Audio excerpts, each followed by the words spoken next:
Hi, welcome to the open crash course for CET PG and UGC NET JRF. So आज हम complete करने वाले हैं political theory और आइडियोलॉजीज़ का जो सेक्शन है आपके सिलेबस में। तो मैं आपको एक विद इन 1 मिनट पहले जस्ट सिलेबस अगर आपको मैं बता दूँ, तो ये यूजीसी नेट का सिलेबस है। ठीक है, उसमें liberty, equality, justice, right, democracy, power, citizenship, लगभग यही सारे कंसेप्ट आपके सीयूटी पीजी में भी है। सीयूटी पीजी में बस जेंडर और ह्यूमन राइट्स क्लियरली लिखा हुआ है, और जिसके ऊपर क्वेश्चंस भी आते हैं। हर साल एक दो क्वेश्चन जेंडर फेमिनिज्म पे आते हैं। और आइडियोलॉजीज़ आपके सीयूटी पीजी सिलेबस में नहीं है, लेकिन यूजीसी नेट में है, जैसे liberalism, conservatism, socialism, Marxism, feminism, ecologism, multiculturalism and post modernism. तो पहले हम पूरा पॉलिटिकल थीरीज कवर करेंगे। उसके बाद जिनका यूजीसी नेट है वही आगे अगर कंटिन्यू करे तो भी चलेगा। अदरवाइज सीयूटी पीजी के एग्जाम्स में भी कुछ कुछ क्वेश्चंस वहाँ से भी आते हैं। ऐसा नहीं है कि आइडियोलॉजीज के ऊपर बिल्कुल क्वेश्चन नहीं आते। मार्क्सिज्म के ऊपर क्वेश्चन देखे हुए हैं हमने, तो आप भी कंटिन्यू कर सकते हो। तो ये पूरा आज का हमारा सिलेबस हम कंप्लीट करेंगे। तो ये टेलीग्राम ग्रुप आप प्लीज़ ज्वाइन करिएगा, अगर आपने अभी भी ज्वाइन नहीं किया हुआ है। तो वहाँ पे हमने कुछ कुछ नोट्स शेयर किए हुए हैं। इसका एक वर्जन मैंने कुछ दिन पहले भी शेयर किया हुआ था, लेकिन इस पीडीएफ में पर्टिकुलरली जो आज हम कर रहे हैं, सब्सटेंशियली एडिशंस किए गए हैं। बहुत सारा नए फैक्ट्स, नए स्कॉलर्स, इमेजेस, बहुत कुछ ऐड किया हुआ है। लेकिन उसका एक शॉर्ट वर्जन हमने डाला था टेलीग्राम ग्रुप पे, तो वहाँ से आप वो एक्सेस कर सकते हो। तो मैं आपको बताता हूँ कि हम कैसे करने वाले हैं। अब जैसे ये लिबर्टी है, तो उसका पूरा इवोल्यूशन देखेंगे, स्टार्टिंग पॉइंट हॉब से लेके, लॉक से लेके, मतलब हर एक थिंकर होता है। उसका इमेज भी जानबूझ के दिया हुआ है। देखो, अब जैसे लॉक, हॉब्स, इनके इमेजेस तो आपको पता है ना। जैसे हॉब्स बोलो, आपके सामने एक इमेज आ जाता है। लेकिन बहुत सारे जो अदर थिंकर्स होते हैं, जैसे थॉमस पेन है या बेंजामिन कॉन्स्टेंट है, तो इनके इनके इमेजेस नहीं आते हमारे सामने। तो मतलब इसलिए ये नए नए फोटोज ऐड किए हुए, ताकि टीएच ग्रीन हो। तो अब ये इसलिए सब मेहनत की हुई है कि आपको बहुत सारे फैक्ट्स होते हैं तो याद रखना मुश्किल हो जाता है। लेकिन फ़ोटोज़ अगर साथ में हो तो थोड़ा बहुत हम रिलेट कर पाते हैं, या वो फ़ोटो हमारे दिमाग के सामने आ जाते हैं, तो थोड़ा बहुत कंसेप्ट भी याद रहने में हेल्प होती है उसकी। तो कोई भी थिंकर होगा, उसका इंपॉर्टेंट बुक होगा, और इसका इंपॉर्टेंट की कंसेप्ट क्या है वो भी होगा। तो एग्जाम में क्वेश्चंस किस टाइप के आ रहे हैं, या तो वो सीधा ब्लंटली मतलब थिंकर्स पूछेंगे, कौन से स्कूल ऑफ थॉट से कौन सा थिंकर बिलोंग करता है, कौन से थ्योरी में क्या है। तो मोस्टली थिंकर्स के ऊपर आएंगे, या तो उनका बुक पूछेंगे कौन से थिंकर का बुक क्या है, या तो उसका की कंसेप्ट पूछेंगे कि भाई ये इगलिटेरियनिज्म, या मतलब लग इगलिटेरियनिज्म किसका है, हिस्टोरिकल प्रिंसिपल ऑफ मतलब जस्टिस की थ्योरी जो है वो किसकी है, एंड स्टेट प्रिंसिपल जस्टिस की थ्योरी किसकी है। तो इस तरीके के या तो सीधा थ्योरी किसकी है पूछेंगे, या तो फिलोसोफर के ऊपर उसका बुक पूछेंगे, या उसकी की कंसेप्ट पूछेंगे, या इस टाइप के क्वेश्चन आएंगे। तो ये सब आपका यहाँ पे कवर हो जाएगा। मैं अगर आपको ये बता पीडीएफ भी दिखा दूँ, तो बहुत मतलब लगभग 45 पेजेस के अराउंड की ये पीडीएफ है। लेकिन बहुत सारा स्पेस ऐसे इमेजेस ने ले लिया है ना। मतलब अब कोई भी, अब ये ऐसे ब्लैंक स्पेस भी है। अब कोई इमेज है तो उसके साइड का स्पेस पूरा ब्लैंक हो जाता है। ठीक है, तो इतने लंबी, मतलब दिखती तो लंबी है, लेकिन इतना ज़्यादा टाइम लगेगा नहीं इसको कवर करने में। लास्ट मिनट रिवीजन के लिए बहुत काम आएगी ये। ठीक है, तो सारे आइडियोलॉजीज सब, अब जैसे लिबरलिज्म का पूरा इवोल्यूशन से लेके classical liberalism, modern social liberalism, फिर कोल्ड वॉर के टाइम न्यू लिबरलिज्म का पूरा जो भी था, उसके बाद कंटेम्प्रेरी लिबरलिज्म में कौन कौन आता है। तो पूरा मतलब कोई भी आइडियोलॉजी हो उसका पूरा इवोल्यूशन देखेंगे। रिसेंट स्कॉलर्स अभी के, जैसे कि अब थॉमस पिकेटी वगैरह, ये सब मार्क्सिज्म में आते हैं, तो रिसेंट स्कॉलर्स भी कंप्लीट करेंगे हम सारे। ठीक है, तो कोई क्वेश्चंस नहीं छूटने चाहिए इतना सब करने के बाद भी। फेमिनिज्म की चारों वेव्स देखेंगे, first, second, third wave, fourth wave, कौन से थिंकर्स कहाँ पे आते हैं, इसके ऊपर भी बार बार क्वेश्चन आते रहते हैं आपके एग्जाम में। तो बहुत अच्छे से कंप्लीट करने वाले हैं। So let's start this. Please subscribe करिएगा चैनल को ज़रूर। सब्सक्राइब करना नहीं भूलना है, क्योंकि वहीं से हमें थोड़ा मोटिवेट हम हो जाते हैं कि ठीक है, हमारी वीडियोस की रीच बढ़ती है, तो और भी जो भी स्टूडेंट्स हम्बल बैकग्राउंड के हैं उनकी तरफ हमारे वीडियोस यूट्यूब प्रमोट करता है। तो ठीक है, तो उससे हेल्प बहुत हो जाती है। So let's start this now. पहले हम देखते हैं लिबर्टी। ठीक है, तो लिबर्टी में स्टार्टिंग में देखें तो थॉमस हॉब्स का, ठीक है, थॉमस हॉब्स का लिवाइथन है। इसको एक फाउंडेशनल टेक्स्ट बोला जाता है। उसमें वो स्टेट ऑफ नेचर की बात करता है। ठीक है, और वहीं से फिर एब्सोल्यूट फियर के कॉन्टेक्स्ट में वो बोलता है कि एक एब्सोल्यूट लिवाइथन होना चाहिए। जॉन लॉक का टू ट्रीटीज ऑफ गवर्नमेंट है, उसमें वो life, liberty, property as inalienable rights की बात करता है। देन मतलब बहुत स्पीडली कवर करने वाले हैं। अगर किसी को कोई दिक्कत होगी, कोई कंसेप्ट नहीं समझ आ रहा है, तो वो पॉज करे और थोड़ा सा अच्छे से पढ़ेगा, तो वहाँ से वो समझ जाएगा। ठीक है, देन रूसो है, उसका सोशल कॉन्ट्रैक्ट बुक आपके एग्जाम में पूछते हैं। ऑबिडेंस टू लॉ, मतलब इस तरीके, फोर्स टू बी फ्री, इस तरीके की वो बातें करता है। ठीक है, देन थॉमस पेन है, ठीक है, वो भी मतलब लिबर्टी अगेंस्ट मोनार्की इस तरीके से रेडिकल डिफेंस किया है इसने लिबर्टी का। और गवर्नमेंट का जो एज अ नेसेसरी इविल, ये यही यही बोलता है। इसके ऊपर भी क्वेश्चन आता रहता है आपके एग्जाम में। देन बेंजामिन कॉन्स्टेंट, इसका liberty of ancients and compared with the liberty of moderns. तो लिबर्टी ऑफ एंशंट्स क्या है कि active participation in the self government या रूल मेकिंग, ये सब।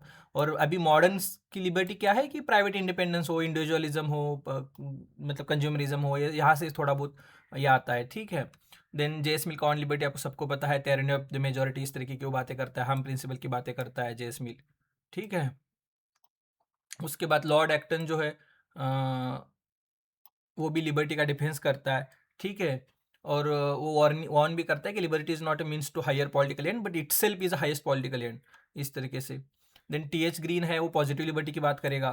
ठीक है, एक पॉजिटिव लिबरल है T H Green. So freedom is not just being left alone but the actual power to make the best of oneself, तो एक self realisation की तरफ लेके जाता है हमें। ठीक है। देन टोटलिटेरियनिज्म या कोल्ड वॉर के कॉन्टेक्स्ट में अगर हम देखें तो इसमें इंपॉर्टेंट थिंकर एक फ्रेडरिक हाइक बन जाता है। ठीक है, रोड टू सर्वडम इसका इंपॉर्टेंट बुक है।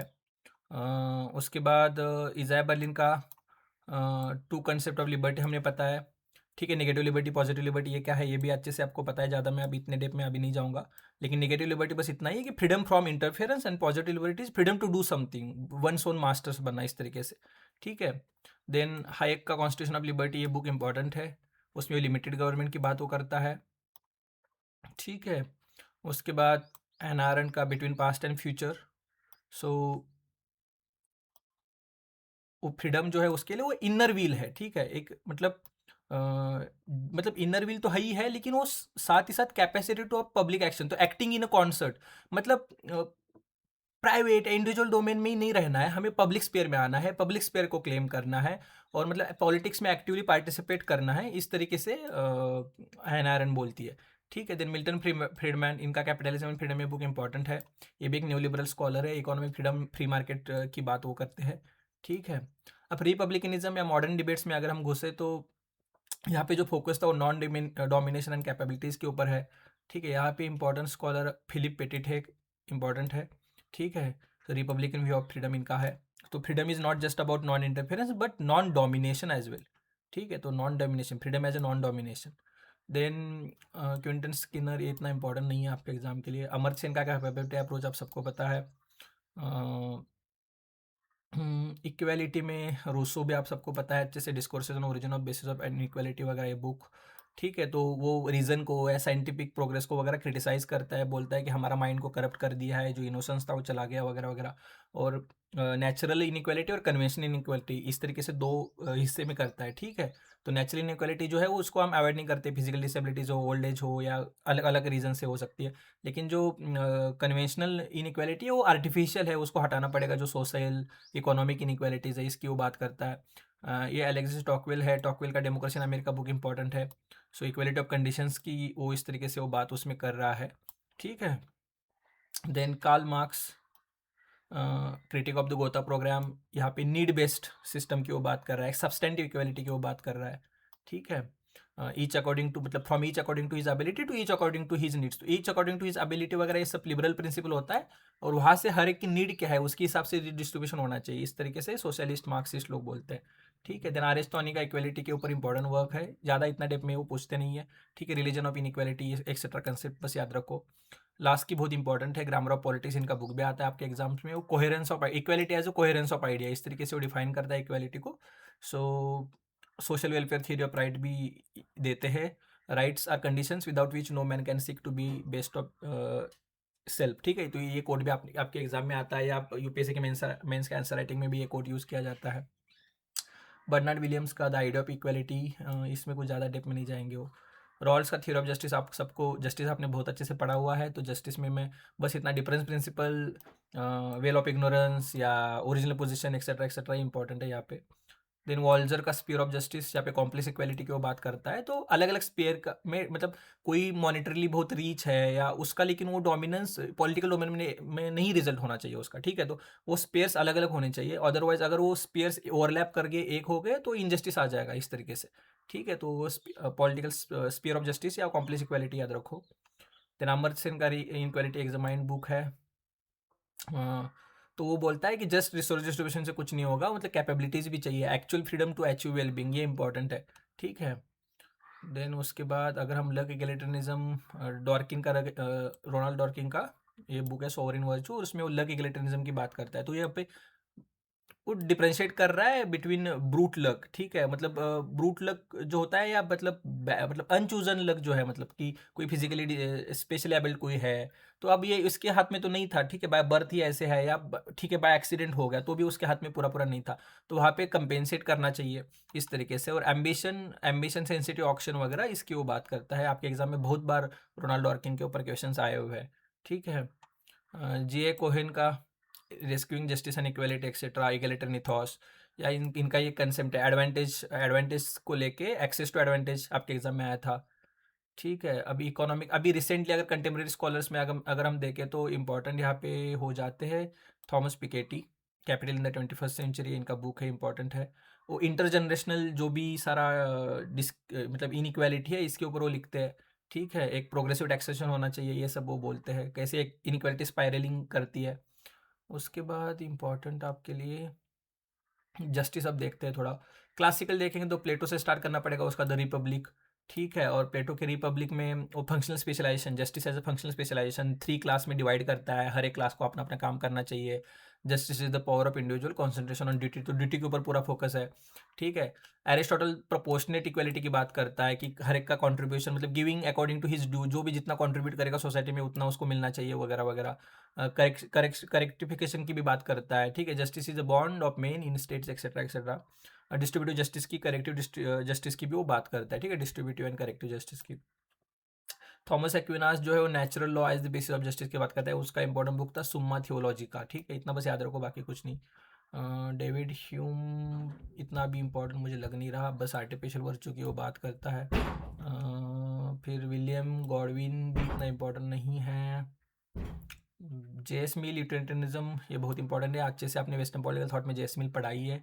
कंप्लीट वेस्टर्न पॉलिटिकल थॉट का वीडियो मैंने ऑलरेडी चैनल पे डाला हुआ है। ठीक है। जॉन रॉल्स भी हमने अच्छे से पढ़ा हुआ है, theory of justice, veil of ignorance, justice as a fairness. ठीक है, difference principle, justice is the first virtue of institution, social institution या सोसाइटी, इस तरीके से। रॉबर्ट नाजी रॉल्स को क्रिटिसाइज करेगा एनआरकी स्टेट यूटोपिया में। ठीक है।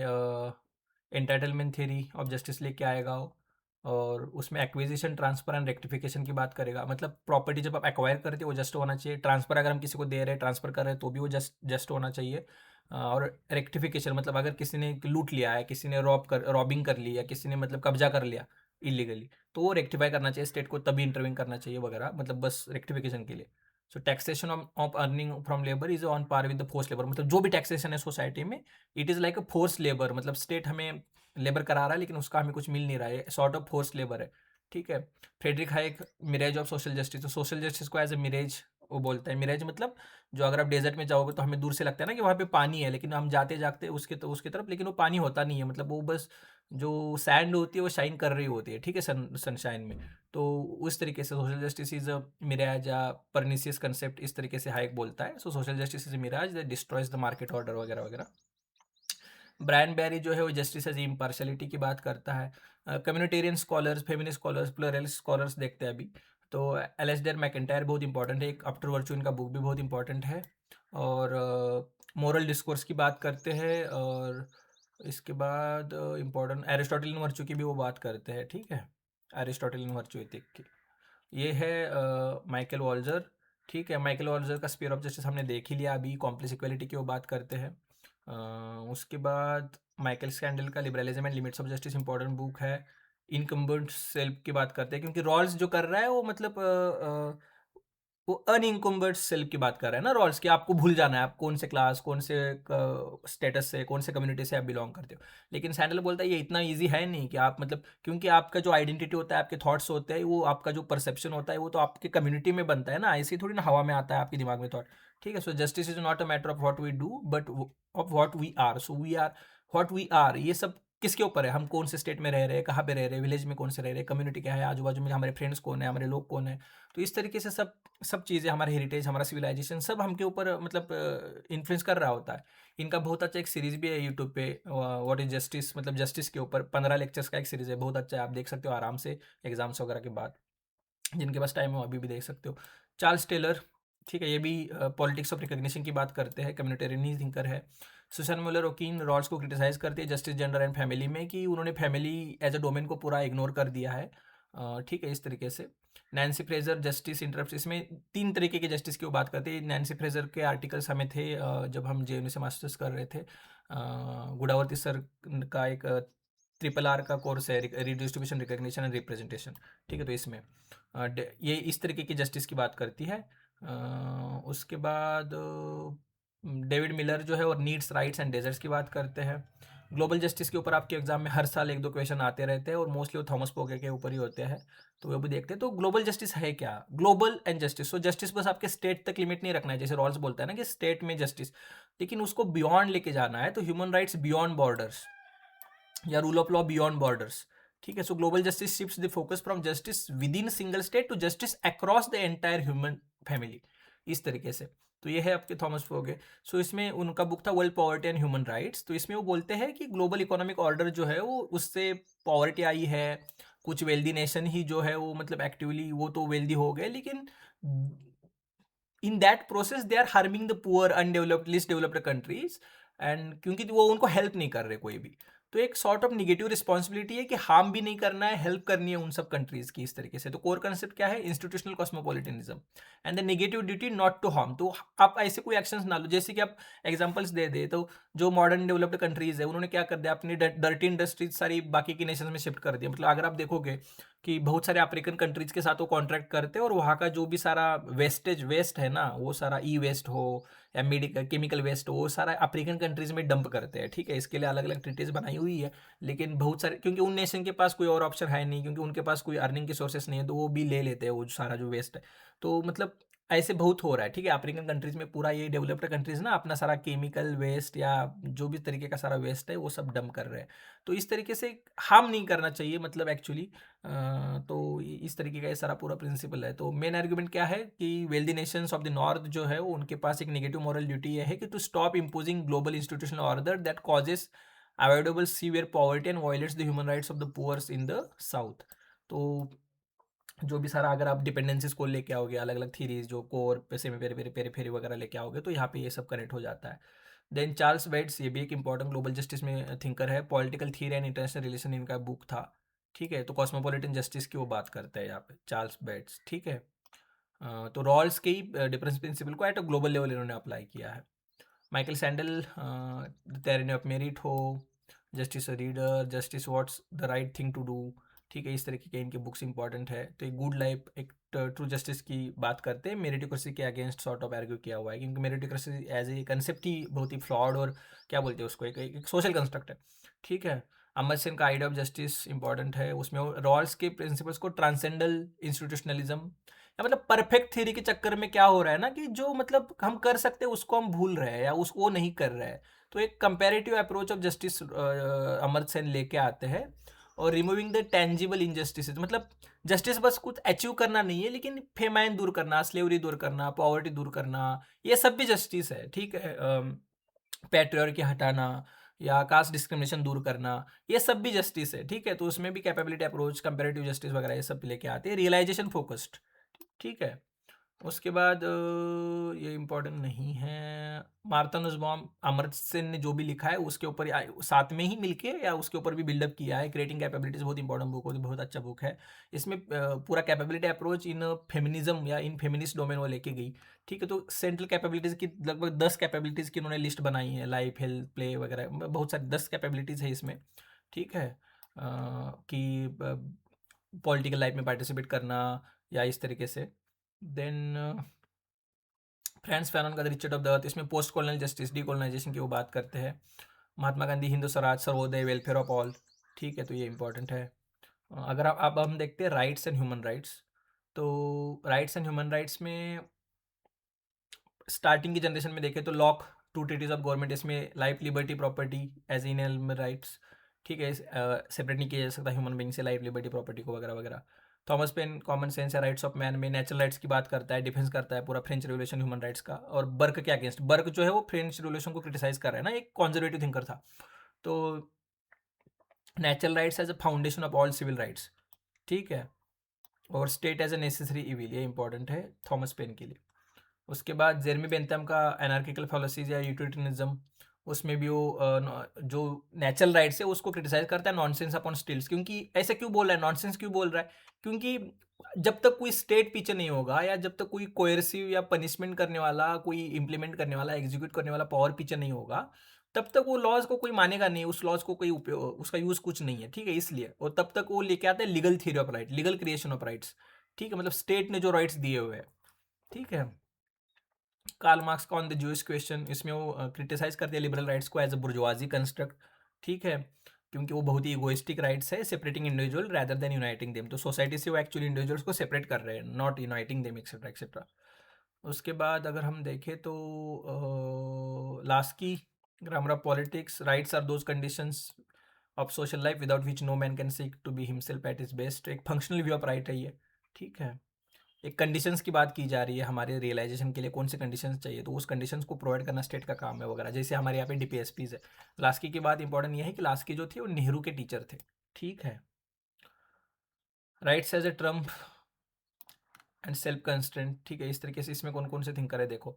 अब रॉबर्ट नॉजिक जो है, एनार्किस्ट स्टेट यूटोपिया, एक लिबर्टेरियन डिफेंस ऑफ राइट है, ठीक है, ये तो हमने अच्छे से देखा है। रोनाल्ड डॉर्किन जो है टेकिंग राइट सीरियसली, इसमें rights as a trump actually इनका कोट है, ठीक है। इनका ये बोल रहे हैं कि मेजोरिटेरियन चक्कर में राइट्स बहुत दूर हो रहे हैं या बहुत हट रहे हैं साइड में, तो उनको भाई फिर से मेन स्ट्रीम में लेके आना है। So defining rights as a terms held by individuals that override collective state goal, जो भी मतलब जेरमी बेंथम को क्रिटिसाइज करेंगे, ठीक है। किसी भी भाई तुम मेजोरिटी के चक्कर में, हैप्पीनेस ऑफ ग्रेटेस्ट नंबर के चक्कर में तुम बाकी लोगों के ऊपर अन्याय कर रहे हो, तो नहीं, उनका भी individual right, individual dignity important है। तो rights as a term Ronald Dworkin का कंसेप्ट के एग्जाम में लगभग एक दो बार आ चुका है।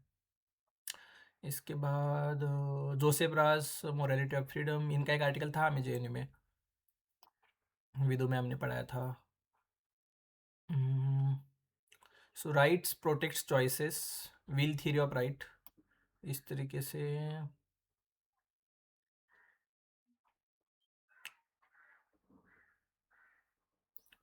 सो right protects important interest against the will theory, right protects choices, इस तरीके से वो लिखते हैं। उसके बाद जैक डोनली, इतना मुझे लग नहीं रहा। विल किमली का मल्टीकल्चरल सिटीजनशिप, उसमें लिबरल इंडिविजुअल राइट्स की वो बात करते हैं, ग्रुप डिफरेंशिएटेड राइट्स की बात करते हैं, ये भी हम अच्छे से देखेंगे जब कल्चरलिज्म डिस्कस करेंगे। अमरसन का कैपेबिलिटी अप्रोच हम देख चुके हैं। अब देखते हैं डेमोक्रेसी। डेमोक्रेसी में रूसो बहुत इंपॉर्टेंट हो जाता है, सोशल कॉन्ट्रैक्ट में डायरेक्ट डेमोक्रेसी की बात करता है, वो जनरल विल, पॉपुलर विल की बात करता है, ठीक है, सॉवरेन विल की बात करता है। तो सॉवरेन विल क्या है, जो एक्चुअल विल है उससे हटके। एक्चुअल विल मतलब जो मतलब एक तो होता है कि आपकी इंडिविजुअल नैरो विल्स होती है, ठीक है, आपके डिजायर्स पैशन से वो आती है, जहाँ पे आप थोड़ा बहुत सेल्फिश होते हो, लेकिन वो सब हमें पीछे छोड़ना है। और एक एक रियल विल की वो बात कर रहा है कि एक एक मतलब कॉमन गुड की बात कर रहा है, ऐसे नहीं कि जनरल विल मतलब सब लोगों की विल इकट्ठा कर लेनी, उस सेंस में नहीं, एक कॉमन गुड की बात कर रहा है, ठीक है। एक हायर सेल्फ होता है हमारे अंदर जो मतलब उसकी वो बात कर रहा है। टॉकवेल का डेमोक्रेसी इन अमेरिका देखा हमने। जेसमिल का प्लूरल वोटिंग, या वो मतलब उस तरीके से उसको रिलेक्टेंट डेमोक्रेट भी कहा जाता है, क्योंकि वो प्लूरल वोटिंग की बात करता है, एजुकेटेड सिटीजन्स को वोट्स को ज़्यादा वैल्यू होना चाहिए वगैरह की वो बात करता है। जोसेफ शिम्पेटर बहुत इंपॉर्टेंट थिंकर है, उनका बुक कैपिटलिज्म सोशलिज्म डेमोक्रेसी आपके एग्जाम में आता रहता है। इलाइट थ्योरी वो देते हैं, ठीक है, इलाइट थ्योरी देते हैं, मतलब सॉर्ट ऑफ एक रियलिस्टिक उनका एक ऑब्जर्वेशन था सोसाइटी में कि ऐसा है भाई, ठीक है। तो जो भी पूरा स्ट्रगल हो रहा है वो मतलब political decisions by competitive struggle for the people's vote, तो पीपल्स वोट के लिए ये इलाइट स्ट्रगल कर रहे हैं, और एक कॉम्पिटिटिव स्ट्रगल है। उसके बाद रॉबर्ट डाल का पॉलियार्की इंपॉर्टेंट है, कि इलाइट्स नहीं भाई, पॉलियार्की होता है, मतलब एक रूल बाय मेनी होता है, ठीक है। इलाइट थ्योरी को वो क्रिटिसाइज करते हैं। यह है कैरल पेटमैन, कैरल पेटमैन का participation in democratic theory important है। इनका सेक्सुअल कॉन्ट्रैक्ट बुक भी बहुत इंपॉर्टेंट है, जो हमें शेपल में हमने पढ़ाया था जेएनयू में। तो शिम्पिटर और डाहल को क्रिटिसाइज करती है और बोलती है कि पार्टिसिपेटरी डेमोक्रेसी होनी चाहिए इन द वर्क प्लेस या local level, is necessary to create active citizens. तो पार्टिसिपेटरी डेमोक्रेसी की वो बात करती है। C B Macpherson possessive individualism as a मतलब वो थ्योरी लेके आते हैं ना, कि मतलब ये जो लॉक वगैरह इन सब ने जो लिखा है वो पॉजेसिव इंडिविजुअलिस्ट है ये सब लोग, ठीक है, प्रॉपर्टी को बहुत ज़्यादा वो वैल्यू दे रहे हैं वगैरह वगैरह, ठीक है। तो डेवलपमेंटल मॉडल ऑफ डेमोक्रेसी की वो लेके आता है सीबी मैकपर्सन, ठीक है। इसके बाद आर एन लिब्जार्ड कॉन्स्टिट्यूशनल डेमोक्रेसी की बात करते हैं, पावर शेयरिंग वगैरह। हम्म, अब कुछ कम्युनिटेरियन, बेंजामिन बारबर नहीं, इतने आपके एग्जाम में बस इतना याद रखो कि thick democracy, thin democracy and strong democracy, ये सब कॉन्सेप्ट्स बेंजामिन बारबर के हैं।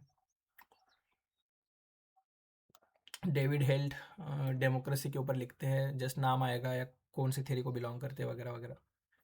रॉबर्ट पुटनम इंपॉर्टेंट है, इनका मेकिंग डेमोक्रेसी वर्क या सोशल कैपिटल का जो कंसेप्ट है ना। सोशल कैपिटल क्या होता है कि हमारे सोसाइटी में जो म्यूचुअल ट्रस्ट होता है, एक हार्मनी होती है, ठीक है। एक एक नेटवर्क इस्टेब्लिश्ड होता है कि भाई हम एक दूसरे के ऊपर यकीन करते हैं, ठीक है। मतलब कोई भी अगर आप शॉप में जाओगे, ठीक है, आपको वो जानता है, तो आप बोले कि भाई हाँ मेरा पैसा अभी पैसे नहीं है, मैं कुछ दिन बाद दे दूंगा, तो वो इंसान आपके ऊपर ट्रस्ट कर देता है, ठीक है। ऐसे अगर आप कोई भी नए सिटी में अचानक से गए, पहली बार किसी शॉप में गए और उसको बोलोगे कि मैं पैसे बाद में दे दूंगा, वो थोड़ी ना आपकी बात सुनेगा, वो बोलेगा नहीं भाई मत लेके जाओ, फिर बाद में जब पैसा आएगा तब लेके जाओ। लेकिन आपके विलेज में तो ऐसा नहीं है ना, कि आपके पास एक नेटवर्क चल रहा होता है, ठीक है। तो इस तरीके से एक म्यूचुअल रिस्पेक्ट या म्यूचुअल ट्रस्ट जब तक सोसाइटी में जितना ज़्यादा बिल्डअप होगा, जितना ज़्यादा डेवलप होगा, उतनी सोसाइटी वो अच्छा करेगी। उस तरीके से वो लिखते हैं। सैमुअल हंटिंगटन, ये भी बहुत इंपॉर्टेंट स्कॉलर है। द थर्ड वेव, डेमोक्रेटाइजेशन की बात करते हैं, मॉडर्नाइजेशन की बात करते हैं। थ्री वेव्स ऑफ डेमोक्रेटाइजेशन की भी इन्होंने बात की हुई है, ठीक है।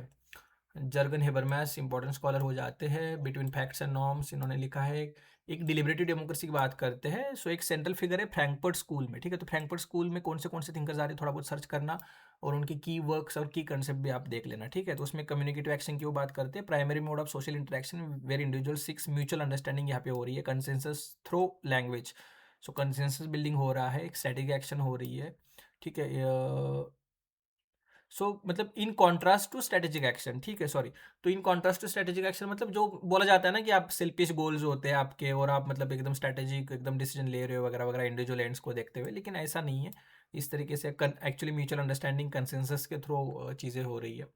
देन आता है पब्लिक स्पेयर। ये पब्लिक स्पेयर की बात करते हैं। ज़्यादा इतने डेप में आपको नहीं पूछेंगे कि एक्चुअली पब्लिक स्पेयर का आइडिया वगैरह क्या है, लेकिन बस पब्लिक स्पेयर कंसेप्ट हेबरमास के रिलेटेड है, इतना याद रखो। आइडल स्पीच कंडीशन कंसेप्ट मतलब unforced force of a better argument वगैरह वगैरह। ये आइडल स्पीच किसके से रिलेटेड है, हेबरमास से रिलेटेड है। मॉडर्निटी को बोलते हैं अनफिनिश्ड प्रोजेक्ट है, एक सॉर्ट ऑफ कि एनलाइटनमेंट अभी मतलब वो डिपेंड करते हैं एनलाइटनमेंट को, ठीक है। बहुत सारे थिंकर्स एनलाइटनमेंट को क्रिटिसाइज कर रहे थे ना, जैसे कि रूसो भी क्रिटिसाइज कर रहा था, तो वो डिफेंड करते हैं। कॉन्स्टिट्यूशनल पैट्रियटिज्म की बात करते हैं, जो कि जिसकी बहुत ज़रूरत है अभी हमें, ठीक है। तो shared commitment to democratic procedures and human rights, इसके ऊपर होना चाहिए पूरा हमारी कमिटमेंट, रैदर देन मतलब जस्ट इथनिक है कल्चरल लाइंस। उसके बाद ये इतना इम्पोर्टेंट अभी आपके लिए है नहीं। हाउ डेमोक्रेसी इज डाई, ये बस बुक बहुत अच्छा है, स्टीवन लेविट्स की या डैनियल, मतलब कैसे डेमोक्रेसी का ही यूज़ करके डेमोक्रेसी को सपोर्ट वगैरह किया जाता है। डेमोक्रेसी का यूज़ करके कुछ पॉपुलिस्ट लीडर पावर पे आ जाते हैं, लेकिन बाद में वही डेमोक्रेटिक मैंडेट का वो मिसयूज़ करते हैं इंस्टीट्यूशंस का वगैरह, और कैसे डेमोक्रेसी को किल किया जाता है, इस तरीके का लिखा हुआ है इन्होंने। पावर को देखें तो power as a force, coercion and state, इसमें देखो तो निकोलो मैकियावेली आएगा, उनका प्रिंस, ठीक है। वो सेपरेट करते हैं politics from morality. Thomas Hobbes आएगा लिवाइथन, कि सबका war of all against all है, एब्सोल्यूट सॉवरेन पावर की वो बात करते हैं। इसमें थॉमस डिस आएगा, उनका व्हील टू पावर है, सर्वाइवल की मतलब fundamental drive of all living thing is not just survival but expansion of power, ठीक है। तो यही सब इन्फ्लुएंस किया था तब मुसोलिनी और हिटलर इनको, ठीक है। मतलब निश्चय इन द सेंस खुद ही ऐसे कुछ फैसिस्ट वगैरह नहीं है, लेकिन उन्होंने जो भी लिखा उसको मिस इंटरप्रेट करके ये पूरा फैसिज्म नाजिज्म का राइज हुआ है। पावर किसके हाथ में है, ठीक है। क्लास के हाथ में है, ब्यूरोक्रेसी के हाथ में है, कुछ इलाइट्स के हाथ में है, पीपल्स के हाथ में है। तो मैक्स वेबर जो बोलता है पॉलिटिक्स एज अ वोकेशन, इसमें define state as a entity with monopoly on the legitimate use of physical force, ये डेफिनेशन आपके मतलब बहुत सारे एग्जाम्स में आता रहता है। तो स्टेट के पास ही लेजिटिमेट पावर होता है फोर्स का यूज करने के लिए, ठीक है। अदर अदर किसी के पास नहीं होता है पावर, इस तरीके से वो बोलते हैं। और traditional charismatic and legal rational authority के बीच में डिफ्रेंशिएट करते हैं, ठीक है। देन एंटोनियो ग्राम्सी, इनका प्रिजन नोटबुक इंपॉर्टेंट है। इसमें वो हेजमनी की बात करते हैं। हेजमनी क्या है, एक कल्चरल सॉर्ट ऑफ पावर है, बाय कंसेंट सिविल सोसाइटी में होता ही है। सबल्टन पर्सपेक्टिव की बात करते हैं, काउंटर हेजमनी की भी बात करते हैं, ठीक है। अगर मतलब जो अभी डोमिनेंट हेजमनी है उसको हटाने के लिए काउंटर हेजमनी क्रिएट करनी पड़ेगी वगैरह। उसके बाद इंपॉर्टेंट स्कॉलर है ये इलाइट स्कूल भी बहुत इंपॉर्टेंट है। सी राइट मिल का पावर इलाइट, ठीक है।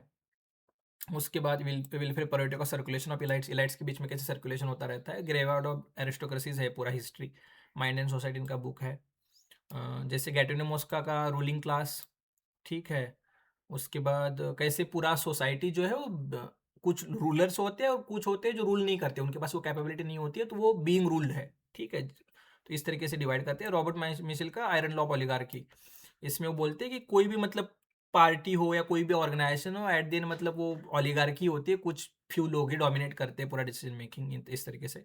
पॉलिटिकल पार्टीज इनका बहुत इंपॉर्टेंट बुक, इनको हम कंपेरेटिव पॉलिटिक्स में भी बहुत अच्छे से पढ़ते हैं, ठीक है, इन सब स्कॉलर्स को। ये रॉबर्ट डहार ये इन सबको क्रिटिसाइज करेंगे, ये ऊपर जो सीरेट मिल, परेटो, मॉस्का, मिशेल जो है, इनको ये क्रिटिसाइज करेंगे। रॉबर्ट डहार वो बोलेंगे ऐसा नहीं है, पावर बहुत लोगों के पास होती है, तो मेनी, ठीक है। तो पॉलियार्की के कंसेप्ट लेके आते हैं, rule by many, the concept of power इनका बुक है। इनका ये डेफिनेशन भी आता है, A has a power over B to the extent that he can get B to do something, मतलब influence, power as a influence. ये एक फेस हो गया पावर का, ठीक है। देन पीटर बैकरैक एंड ये टू फेसेस ऑफ पावर की बात करते हो। सेकंड फेस ऑफ पावर क्या बोलते हो कि power is also exercise by keeping issue of the agenda, मतलब नॉन डिसीजन मेकिंग। मतलब इसका एग्जांपल दे दे तो पार्लियामेंट में कोई इश्यूज को डिस्कस ही करने नहीं देना है, किसी को बोलने नहीं देना है, तो मतलब एजेंडा पे ही नहीं आने देना है। या बोर्ड्स में या कोई कॉर्पोरेट बोर्ड्स में भी क्या करना है कि कोई इश्यूज को जानबूझ के ना मतलब बोर्ड से बाहर रखना है। तो ये मतलब पावर ये भी है, ठीक है, नॉन डिसीजन मेकिंग भी एक पावर है। और जो टॉलकॉट पर्सन उन्होंने भी लिखा है on the concept of power, एक फंक्शनलिस्ट व्यू ऑफ पावर दिया है। So power is not a domination over others but a system resource like money used to achieve collective goals, इस तरीके से। और एना एरन का पावर को थोड़ा एक्टिंग इन अ कॉन्सर्ट की तरह देखती है, मतलब जहाँ पे वायलेंस होता है वहाँ पे पावर नहीं होती, एक इंस्ट्रूमेंटल फोर्स है वायलेंस। और पावर एक ऐसा नहीं है, पावर एक पब्लिक पब्लिक फोर्स है, एक्टिंग इन कॉन्सेप्ट, एक पॉजिटिव व्यू से पावर को देखती है एना एरन, ठीक है। तो जहाँ पे वायलेंस आता है पावर चली जाती है, वायलेंस डिस्ट्रॉयज पावर, इस तरीके से। स्टीवन ल्यूक जो थ्री फेसेस ऑफ पावर की बात करते हैं, तो पहले दो फेसेस तो हो गया, पहला है influence, second as non decision making, agenda setting, और तीसरा जो थर्ड डायमेंशन ऑफ पावर होता है वो होता है प्रीफरेंस शेपिंग, आइडियोलॉजिकल पावर की वो बात करते हैं, ठीक है। सो यहाँ पे preventing conflict from arising by shaping people's wishes desires, तो जो भी हमारे डिजायर्स है, शेप्स है, जो भी एडवर्टाइजमेंट्स हम देखते हैं, तो कैसे हमारे डिसीजंस को शेप किया जा रहा है। हमें तो लगता है ये मेरा डिसीजन है भाई, लेकिन बहुत सारी चीज़ें इन्फ्लुएंस कर रही होती है ना एडवर्टाइजमेंट में, या जो भी इंडस्ट्रियल मॉडर्न इंडस्ट्रियल सोसाइटीज़ में अगर हम देखें तो कैसे अननेसेसरी आईफोन खरीदो, ये खरीदो, हर साल मोबाइल चेंज करो, नई गाड़ी ले लो, ये वगैरह, कैसे मतलब तुम्हारे अंदर वांट्स क्रिएट करता है ये कैपिटलिज्म, इस तरीके से। तो ये भी एक थर्ड फेस ऑफ पावर है। Then post structural contemporary power में अगर देखें तो power as a knowledge, bio power, इसकी बात फूको करते हैं, discourse, power as a discourse, ठीक है। तो फूको का discipline and punish important book है। पावर एज अ डिफ्यूज, मतलब एज अ बायो पावर की वो बात करते हैं, तो इसमें कैसे डिसिप्लिन, मतलब बायो पावर कैसे डिसिप्लिन करती है हमारी बॉडीज को, सर्विलेंस होता है, मतलब अलग अलग सोसाइटी में नॉर्म्स, कस्टम, ट्रेडिशन सेट किए हुए होते हैं, वो सॉर्ट ऑफ हमें मतलब हमारा पूरा बिहेवियर वो मॉडरेट कर रहे होते हैं। विल टू नॉलेज एक इंपॉर्टेंट बुक है, उसमें पास्टोरल पावर की बात वो करते हैं। डिस्कर्सिव फॉर्मेशन, मतलब system of thoughts that define what can be said, तो कैसे डिस्कोर्स मतलब सेटिंग, मतलब क्या होता है कि सोसाइटी में कुछ चीज़ें हम एज अ नॉर्मल देखते हैं, एज अ स्टैंडर्ड देखते हैं, वो मतलब हाँ ही यही है, मतलब पैट्रियार्की को नॉर्मली देखा स्टैंडर्ड देखा जाता है ना, कि कोई मतलब मेल अगर घर का काम करेगा तो हम बहुत ही ऐसे ये हो जाएंगे, अरे ये क्या बात है। लेकिन वुमेन्स को मतलब वो कर रही है पूरा दिन, सुबह 6 बजे से रात मतलब 10 साढ़े 10 बजे तक पूरा पूरा दिन मेहनत कर रही है, उसको हमें कुछ मतलब बहुत ही उसको नॉर्मल, ये तो उनका काम है, ये तो लविंग केयरिंग मदर, उसको बहुत ही ज़्यादा हम ये करेंगे। तो इस तरीके से पूरा फ्लॉड सिस्टम है हमारे यहाँ पे। उनका एक्सप्लॉयटेशन को हम केयरिंग लिविंग वगैरह बोलते हैं, बोल के पूरा एक्सप्लॉयटेशन छुपा रहे हैं, उनको रिनोमिनेट नहीं कर रहे, ठीक है। तो फूको का सेक्सुअल हिस्ट्री ऑफ सेक्सुअलिटी वगैरह ये भी बुक की, पावर इज एवरीवेयर, ठीक है। जैसे कि ब्लड हमारे बॉडी के अंदर जो कैपिलरीज में ब्लड ब्लड होता है, वो ऐसी पावर इज एवरीवेयर, और ऐसे किसी पोजीशन में या कहीं पे ऐसे नहीं है, वो सब जगह है पावर, ठीक है। थ्री फेसेस ऑफ पावर, इस पे थोड़ा डिस्टिंक्शन किया है केनेथ बॉल्डिंग ने, ठीक, exchange and love etcetera etcetera, उसमें इतना इंपॉर्टेंट नहीं है। बोर्डियो भी इम्पॉर्टेंट है, लेकिन सिम्बॉलिक वायलेंस की वो बात करता है, इससे ज़्यादा इसके ऊपर कुछ नहीं आएगा। जोसेफ नाइस सॉफ्ट पावर, बस इतना ही आएगा कि सॉफ्ट पावर कंसेप्ट किसका है, इससे ज़्यादा कुछ नहीं आएगा इसमें।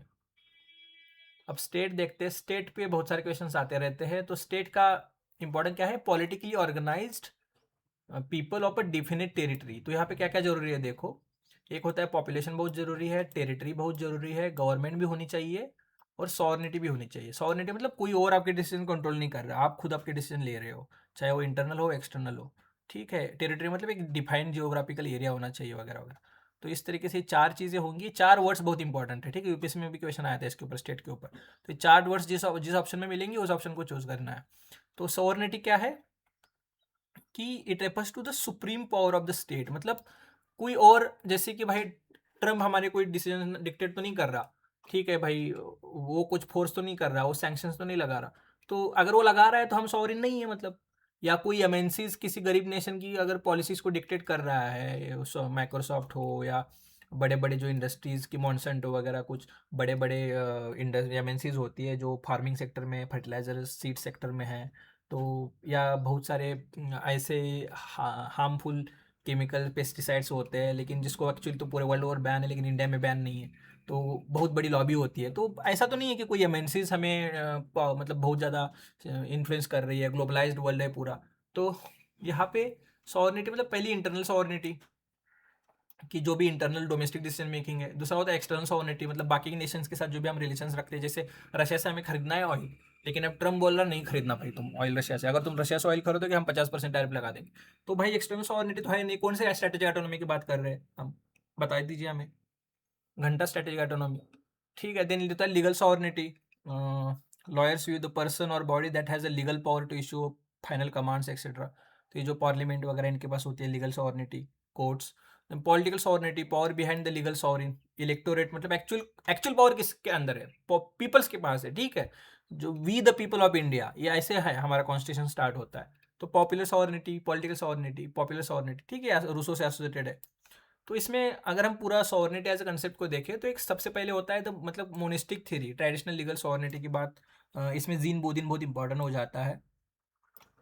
ठीक है, तो इसमें वो सॉवरेनिटी को as absolute, as universal, as inalienable and indivisible बोलता है। एब्सोल्यूट मतलब इसके ऊपर कुछ नहीं है, ठीक है, यही सुप्रीम है। यूनिवर्सल मतलब सब जगह है। इनएलिनेबल मतलब ये दूर नहीं की जा सकती, स्टेट के पास से सॉवरेनिटी नहीं हटा सकते हो आप। और इंडिविजिबल मतलब इसको डिवाइड नहीं और किसी में डिस्ट्रीब्यूट नहीं की जा सकती है। ठीक है, तो इनका 6 books of Commonwealth important book है, ये नहीं बुक नहीं पूछेंगे, लेकिन बुदिन का मोनिस्टिक थ्योरी ऑफ सॉवरेनिटी किसका है, फादर ऑफ मॉडर्न सॉवरेनिटी इनको बोला जाता है। सो absolute perpetual power of the Commonwealth, इस तरीके से सॉवरेनिटी को डिफाइन किया है। बाद में आते हैं थॉमस हॉब्स, उनका लिवाइथन बुक इंपॉर्टेंट है, वो भी एब्सोल्यूट सॉवरेनिटी की बात करते हैं। हॉब्स ने क्या किया कि मतलब मेडिवल्स टाइम में एक कन्फ्यूजन था ना कि भाई चर्च डोमिनेट करेगा, चर्च के पास रियल पावर है या स्टेट के पास, किंग के पास रियल पावर है। तो ये जो टू सॉर्ड्स थ्योरी थी ना, मतलब कन्फ्यूजन था, उसको ख़त्म कर दिया। नहीं भाई, पूरा पूरा पावर स्टेट के पास है। ठीक है, तो इस तरीके से देन ऑस्टिन आते हैं, जॉन ऑस्टिन। तो ये भी मोनिस्टिक लीगल सॉवरेनिटी की बात करते हैं, law as a command of to determine the human superior तो एक्सेट्रा। तो डिटर्मिनेट ह्यूमन सुपीरियर, या मतलब इस तरीके से वो बात करते हैं। So if a determinate superior receives habitual obedience that superior is a sovereign. तो जो भी मतलब ओबीडियंस, अगर लॉ को ऑबे कर रहे हैं पीपल, तो वो मतलब सब उसको लेजिटिमाइज है और सब लोग मतलब उसके पास वो सॉवरेनिटी है, इस तरीके से। तो ये तीन इंपॉर्टेंट स्कॉलर है, Austin, Hobbs and gene Bodin. ठीक है, ये मोनिस्टिक थ्योरी, मोनिस्टिक मतलब किसी एक ही के पास ही पूरा पावर है, absolute, universal, inalienable and indivisible power है। ठीक है, उसके बाद आता है प्लूरलिस्ट थ्योरी, मतलब डिसेंट्रलाइजेशन ऑफ पावर। ठीक है, तो हमारे जो कॉन्स्टिट्यूशन में है एक्चुअली डिसेंट्रलाइजेशन ऑफ पावर।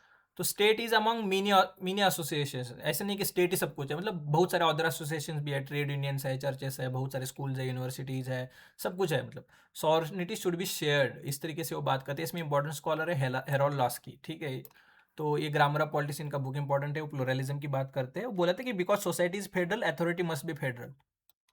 ये कोड इंपॉर्टेंट है, आप यूपीएससी में जो मेंस में वगैरह कोड कर सकते हो।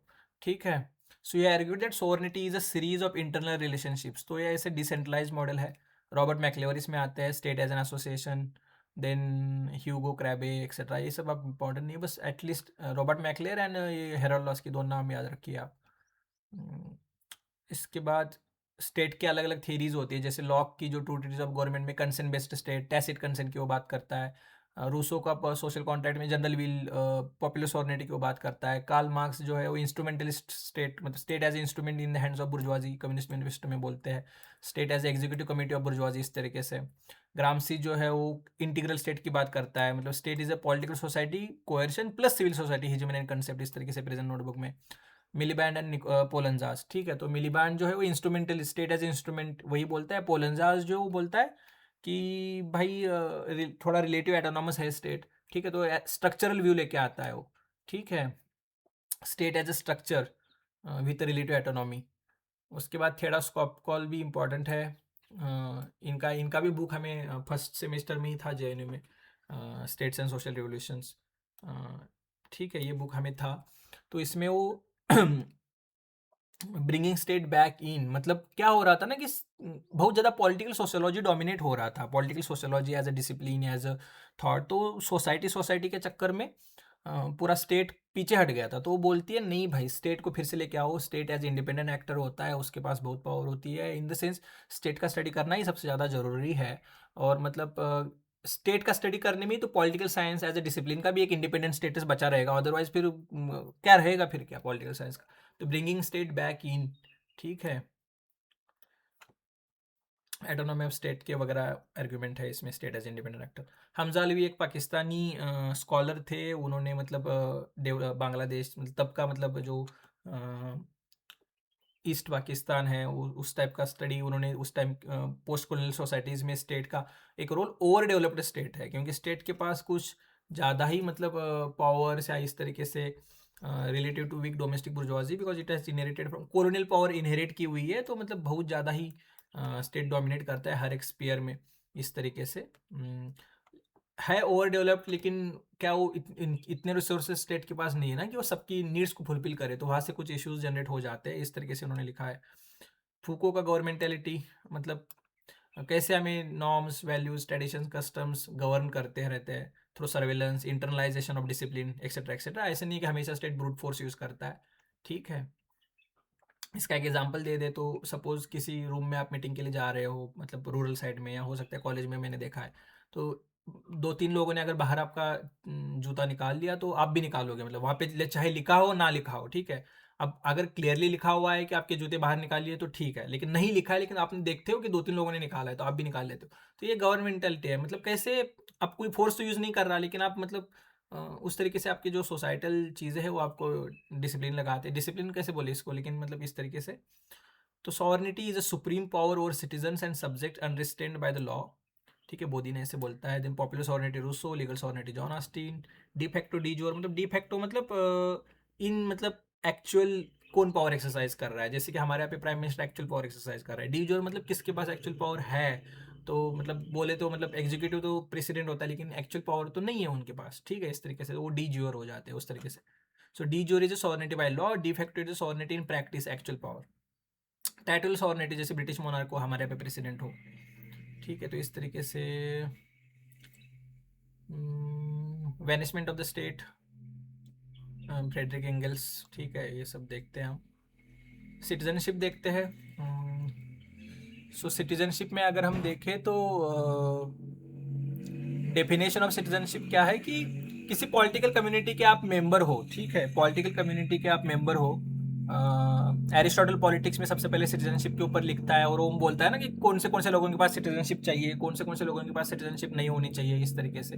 तो वो आपको रिवाइज करना है, वेस्टर्न पॉलिटिक थॉट का लेक्चर देखो आप खुद आपके नोट्स में देखो कि किसको सिटीजनशिप दी है, किसको नहीं दी है और क्यों नहीं दी है, इसके पीछे के रीजन को क्या बोलता है।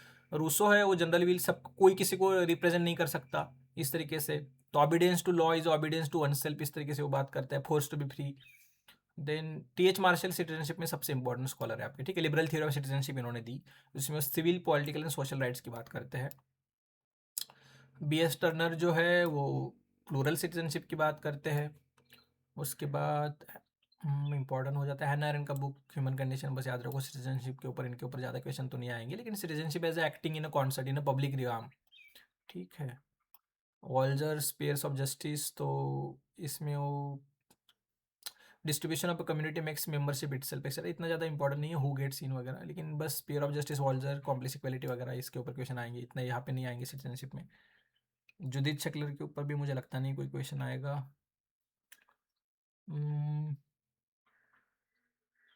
डेविड मिलर जो है वो लिबरल स्कॉलर है, ऑन नेशनलिटी इनका बुक है, लिबरल नेशनलिज्म को सपोर्ट करते हैं। एक शेयर्ड नेशनल आइडेंटिटी की वो बात करते हैं। विल किमलिका का मल्टीकल्चरल सिटीजनशिप, ठीक है, उसमें वो डिफरेंशिएटेड सिटीजनशिप की बात करते हैं, उसके लिए आर्ग्यू करते हैं। मतलब जो minority groups, national minority groups होते हैं और जो इमिग्रेंट्स ग्रुप होते हैं, तो दो तरीके के वो उसमें डिफरेंशिएट करते हैं। इसके उनको बाद में क्रिटिसाइज भी किया जाता है कि आप ऐसे कैसे मतलब डिस्टिंग्विशन कर रहे हो। और वो group need special rights, polyethnic rights की बात करते हैं, ठीक है, to be a truly equal citizens. ये है रॉबर्ट पुटनैम। इनका सोशल कैपिटल का कंसेप्ट हमने अभी डिस्कस किया अच्छे से, ठीक है। सोशल कैपिटल मतलब जो आपका networks, norms, trust, mutual trust होता है सोसाइटी में, आप एक दूसरे के ऊपर जो ट्रस्ट करते हो। अपने आप फ्रेंड्स को आप पैसे देते हो, चाहे वो वापस दे दे ना दे दे, लेकिन एक देते तो हो ना, मतलब कि तो ये सोशल कैपिटल होता है हमारा, ठीक है। इसमें फिर माइग्रेशन, बॉर्डर्स, फ्रेगमेंटेशन, इसमें इम्पोर्टेंट कौन, ये तो मुझे कोई इम्पोर्टेंट अभी स्कॉलर इसमें इतना लग नहीं रहा है। अब जेंडर को देखते हैं, ठीक है। जेंडर तो पहले डिफरेंशिएट करते हैं सेक्स एंड जेंडर में। तो सेक्स एक बायोलॉजिकल एंड फिजियोलॉजिकल कैरेक्टरिस्टिक होता है, ठीक है। अब ये डेफिनेशन मतलब वेल एक्सेप्टेड डेफिनेशन है, ये एनसीईआरटी में आया तो बहुत ज़्यादा हंगामा हो गया भाई। मुझे पता नहीं क्यों ये हंगामा हो रहा था, मतलब पढ़े लिखे लोग तो है नहीं जो हंगामा करते हैं अननेसेसरी। तो इसमें क्रोमोसोम्स, हार्मोन्स, रिप्रोडक्टिव ऑर्गन्स, इसके बेसिस पे जो डिस्टिंक्शन है एक्चुअली, मतलब बायोलॉजिकल फिजिकल कैरेक्टरिस्टिक्स जो है, ठीक है, तो उसको as a natural, as a fix बोला जाता है। इसके ऊपर भी क्रिटिसाइज करते हैं लोग, ठीक है, तो वो भी हम देखेंगे कि कैसे होता है ये। दूसरा होता है जेंडर। जेंडर मतलब क्या है कि मतलब एक सोशल कंस्ट्रक्ट की तरह देखा गया है। कि इसका एग्जांपल अगर दे दे तो मतलब अगर कोई ऐसे सपोज वुमन है और वो उसने मेल का पूरा अटायर ये कर लिया, बाल भी छोटे वगैरह कर लिए और मतलब एक्सेट्रा एक्सेट्रा, और पूरा मेल अटायर में वो कहीं पे घूम रही है, तो मतलब जरूरी नहीं ना, हम दूर से तो हमें वो मेल ही लगेगा, लेकिन वो है वुमेन। तो इस तरीके से वो क्या परफॉर्म कर रही है, तो जेंडर जो हम परफॉर्म करते हैं ना, उस तरीके से जेंडर को देखा गया है कि जो रोल, बिहेवियर, एक्सप्रेशंस, जो आइडेंटिटी को हम परफॉर्म कर रहे हैं, उस तरीके से एक सोशल कंस्ट्रक्ट है जेंडर। और यहाँ से आता है सोशल स्ट्रेटिफिकेशन, जो मतलब सोशली स्ट्रेटिफाइड किया गया है अलग अलग जेंडर्स में, डोमिनेटली मेल और फीमेल ये सेक्स हो गया, लेकिन वुमेन एंड मेन ये जेंडर हो गया। तो इस तरीके से और इसमें फिर एलजीबीटी क्यू आई प्लस बहुत सारे जेंडर के वेरिएशंस आते हैं, तो इसमें इसको क्रिटिसाइज किया जाएगा कि जेंडर एज अ स्पेक्ट्रम है। अगर हम बटलर को अच्छे से पढ़े, जूडिथ बटलर को, तो वो बोलते हैं gender as a performativity. Gender को क्या होता है, जो हम परफॉर्म करते हैं, और वो चेंज होता रहता है, एक स्पेक्ट्रम है, एक फ्लूइड है।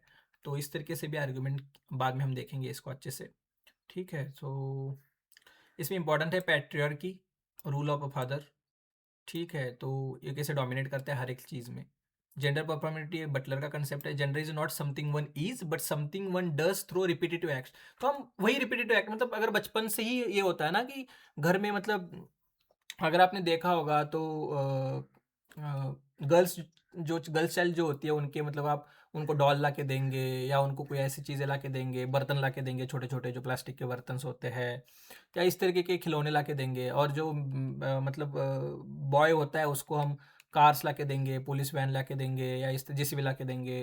तो मतलब उसको ऐसे खिलौने ला के देंगे या गन ला के देंगे उसको। तो इस तरीके से जो प्लास्टिक की गन होती है, ठीक है, तो मतलब वहीं से स्टार्ट होता है ना ये पूरा, मतलब कैसे, मतलब रिपीटेटिव एक्ट्स के थ्रू। पब्लिक प्राइवेट डिबेट, ये जो है, जो सेकेंड वे ऑफ फेमिनिज्म है, वो पूरा इसको मतलब पूरा बोलेगा कि क्या बना के रखा हुआ है। सबसे ज़्यादा वायलेंस, डोमेस्टिक वायलेंस वगैरह घर में ही होता है। सबसे ज़्यादा मतलब जो फिजिकल वायलेंस होता है, रेप्स होता है, जो हमें जानने वाले लोग ही करते हैं। तो इस तरीके से ये पूरा डिबेट वहाँ पे आ जाता है कि प्राइवेट प्राइवेट प्राइवेट प्राइवेट कह के आप इग्नोर करते हो, और लेकिन ऐसा नहीं चलेगा, स्टेट को इंटरव्यू करना चाहिए, लॉज बनानी चाहिए वगैरह वगैरह। मैस्कुलिनिज्म, तो एक एजम्पशन होता है कि मेल एक्सपीरियंस, मतलब फलतों का जो क्या बोलते हैं उसको, अल्फा मेल, पता नहीं क्या क्या क्या। तो ये सब जो है ना कि आजकल मूवीज़ जो आ रही है, फालतू की मूवीज़ ही कहूँगा मैं उसको, अलग अलग पता नहीं एनिमल फिनिमल क्या क्या है। तो ऐसी जो पता नहीं मतलब क्या सोसाइटी में किस तरीके की चीज़ें हम लेके आ रहे हैं। तो मेल के पास बस रीज़न होता है, वुमेन के पास इमोशन होता है वगैरह, ये जो फालतू की चीज़ें हैं, ये सब यहाँ पे आएंगी। देन इंटरसेक्शनलिटी अप्रोच आता है, किम्बरली किनशॉया, यहाँ पे हमें निवेदिता मेनन ये सब लोग लिखते हैं इंटरसेक्शनलिटी अप्रोच पे कि कैसे जस्ट जेंडर नहीं, रेस, क्लास, कास्ट ये सब लेके आना पड़ेगा, और कैसे सोसाइटी में जो डिस्क्रिमिनेशन है वो अलग अलग लेयर्स में है।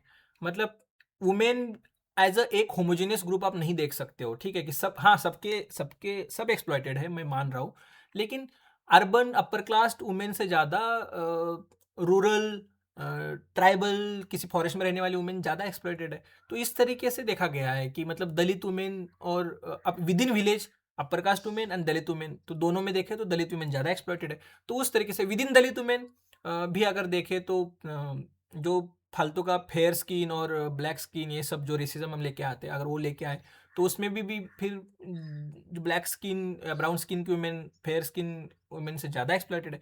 तो इस तरीके से ये पूरा कैसे इंटरसेक्शनल होता है, ये पूरा जो भी डिस्क्रिमिनेशन है या इंटरसेक्शनैलिटी, ये एक as human as a homogenize category नहीं देख सकते हो आप, ठीक है। तो इस तरीके से ये सब लेके आए।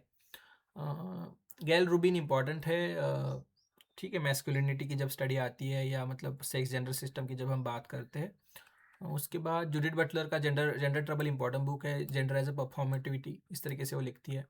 आयरिस मॉरन यंग भी इंपॉर्टेंट स्कॉलर है, बस नाम लेकर, थ्रोइंग लाइक ए गर्ल, ये इनका बुक है। कॉर्नेल मैस्कुलिनिटी के ऊपर लिखते हैं, हेजेमोनिक मैस्कुलिनिटी इनका इंपॉर्टेंट कंसेप्ट है, कि कैसे आइडियलाइज्ड किया गया है मैस्कुलिनिटी को सोसाइटी में, ठीक है, कि ये सब हमारे यहाँ पे जो त्यौहार होते हैं ना अलग अलग, रक्षाबंधन वगैरह वगैरह, तो मेल ही प्रोटेक्ट करके रख सकते हैं वुमेन को वगैरह वगैरह। इस तरीके से ये पूरा मैस्कुलिनिटी को कैसे आइडियलाइज किया गया है। तो Cynthia in Louis, bananas beaches and bases, ये मतलब आईआर में फेमिनिज्म सॉर्ट ऑफ लेके गई, ठीक है। So where are the women in IR actually, that question ही शी आस्क्ड। सो जो भी लिखा है उसको स्टैंडर्ड माना गया था, उसके पहले जो भी है पूरा मैस्कुलिन है।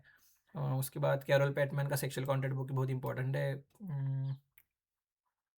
सो जो भी हॉब्स लॉ इन्होंने जो भी लिखा था वो मतलब उसमें कहाँ पे बात हो रही है यार, मतलब वुमेन की बात कहाँ हो रही है, ठीक है। तो वो जो भी कॉन्ट्रैक्ट था वो मतलब मेन का डोमिनेशन वो वुमेन को इस्टेब्लिश कर रहा था, तो उसको पूरा इन्होंने क्रिटिसाइज किया है इसमें। Nivedita Menon seeing like a feminist, so denaturalising the family, इस तरीके से, ठीक है। सो तो जो फैमिली डोमेन होता है हमारे यहाँ पे वो हाईली पॉलिटिकल साइट है, maintain through control of women's labour and sexuality, कैसे वुमेन्स के लेबर को कंट्रोल करके रखा हुआ है मेन लोगों ने। तो इस तरीके से पूरा अगर हम अच्छे से देखें खुले आइज से तो पता चलेगा। इसमें फिर लिबरल जेंडर थ्योरी वगैरह, gender neutrality, radical gender theory, gender essentialism के ऊपर फोकस करती है, और डिफरेंसेस के ऊपर, पोस्ट स्ट्रक्चरलिस्ट डिकंस्ट्रक्शन के ऊपर फोकस करेंगे, वो पूरा बाइनरी को ही क्रिटिसाइज करेंगे, ठीक है। Sexual division of labour, materialist Marxist लोग सेक्सुअल डिवीजन ऑफ लेबर के ऊपर फोकस करेंगे। One is not born but rather becomes women, Simone de Beauvoir का ये इंपॉर्टेंट कोट है। Personal is political, Carol Hanisch की ये लाइन उन्होंने सेकेंड वेव फेमिनिज्म में आई, ठीक है। Social contract is actually a sexual contract, ये कैरल पेटमैन का सेक्सुअल कॉन्ट्रैक्ट बुक इंपॉर्टेंट है। इंटरसेक्शनलिटी से किम्बरली किनेशॉ एसोसिएटेड है, ठीक है। तो सेक्स बायोलॉजिकल है, जेंडर जो है कल्चरल सोसाइटल है। तो इस तरीके से जेंडर एज ए परफॉर्मेंस है, ये पूरा हो गया आपका। थ्योरी में अगर हम और देखें तो Francis development, political development, globalisation, modernisation अगर देखें तो फ्रांसिस फुकुयामा का end of history and last man, ये सब मतलब कोल्ड वॉर के कॉन्टेक्स्ट में लिखा था, ठीक है। कोल्ड वॉर खत्म हो गया, यूएसएसआर या मार्क्सिज्म का पूरा क्रिटिसिज्म किया हुआ है कि लिबरल डेमोक्रेसी मॉडल जो ही है वही बेस्ट है इस तरीके से, ठीक है। Samuel Huntington the clash of civilisation, कैसे अब जो क्लैशेस होंगे इसके बाद में वो कल्चर्स के बीच में होंगे विद इन, मतलब ठीक है। तो इस तरीके से इन्होंने लिखा था, between Western Islamic and Sinic civilisations, ठीक है। तो फॉल्ट लाइंस जो है इसके इसके अराउंड होंगी। पॉलिटिकल डीके की भी वो बात करते हैं, जो उनका political order in changing societies इनका एक बुक था, कि political instability occurs when social mobilisation outpaces institutional development, ठीक है। इमेनुअल वॉलस्टिन का द मॉडर्न वर्ल्ड सिस्टम, तो ये कोर, पेरीफेरी, सेमी पेरीफेरी, मतलब ये सब इस तरीके से डिस्ट्रीब्यूशन है, वो आईआर में बहुत अच्छे से देखेंगे।